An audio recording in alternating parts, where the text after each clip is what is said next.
Breaking tonight, Judge Neil Gorsuch's chances to serve on the highest court in the land looking slightly rosier, I guess you could say, this evening, as two Democratic senators announced late today, West Virginia's Joe Manchin and North Dakota's Heidi Heitkamp, that they will vote for President Trump's Supreme Court pick, basically saying that advise and consent is part of their role, and they believe that they should follow through on that. They are both up for re-election, and they both represent states where Donald Trump won handily. Missouri's Claire McCaskill got a similar situation on her hands, and she is sending a bit of a warning to her fellow Democrats about how they proceed. Let's assume for purposes of this discussion that we turn down Gorsuch. So they pick another one off the list, and then they bring it over to the Senate, and we say, no, this was worse. They're not going to let us do that too long before they move it to 51 votes.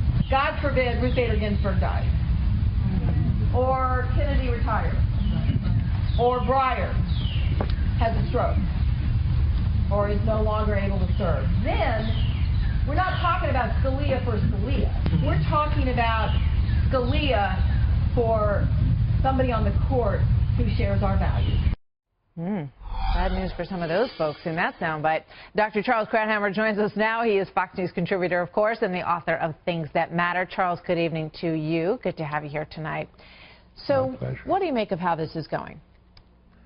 Well, I think McCaskill should be a pundit. Her analysis is exactly right. I think she's warning her party. They're a little bit heady because of the victory of sorts that they have had on health care, and they're feeling their oats. They don't have a lot of oats in this. Gorsuch is going to be on the Supreme Court, no matter what. The only question is, will it require 51 or 60 votes?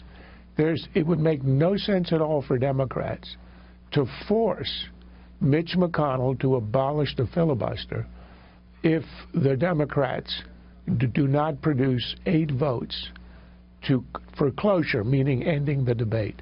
So you've got to have 8 Democrats who agree not to support Gorsuch, but simply to end the filibuster. If they don't produce that, they're going to get an abolition of the filibuster. And the reason this is all important, the debate now, the argument now, the tussle now is not about Gorsuch. Everyone knows he's going on the court. It's about the next nominee.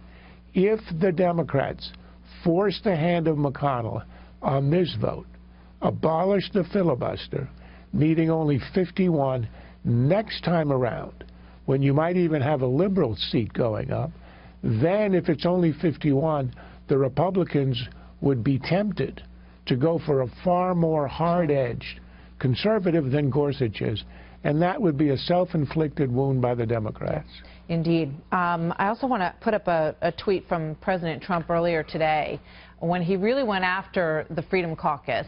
He says the Freedom Caucus will hurt the entire Republican agenda if they don't get on team and fast. We must fight them and Dems in 2018. He wants to get back to work on health care. He wants to get to work on tax reform. What do you think of the message that he sent them today? That's the kind of thing you do when you're deadlocked in a real estate deal and you want to scare the bejeebies out of the other side. It doesn't work in politics. These guys in the Freedom Caucus are in very secure seats. They also are ideologically, philosophically serious people who believe, and they actually oppose the president on principle. It was not a political move. In fact, it would have been a lot easier to go at the president. So this is not going to move them. And unless the president is willing to go entirely over to the Democratic side, meaning to go for a repair of Obamacare, improvement on Obamacare, and perhaps even to a single-payer system, there is no way he's going to get enough Democrats to allow him to get a health care reform. His only play is Republicans, and he's not that far away, at least Paul Ryan is not, in getting them to sign up. This is going to make it harder rather than easier. Well, here's Paul Ryan on this whole idea earlier today. Let's watch. If we don't do this, then he'll just go work with Democrats to try and change Obamacare, and that's hardly a conservative thing. But if this Republican Congress allows the perfect to be the enemy of the good, I worry we'll push the president into working with Democrats. I I mean, he says, look, you've got your principles, members of the Freedom Caucus, but this is the most conservative deal that we're going to get. Or, you know, it'll get adjusted in the Senate, but this is it. I think Ryan is right. It is the most conservative deal. Right. It's possible you could tweak it slightly, but I think the Freedom Caucus ought to decide, allow this to go through, toss it over to the Senate. It's likely that the Democrats will kill it in the Senate, in which case you've got a good national debate, and the Democrats are going to have to defend themselves, particularly in September, when the Obamacare increases.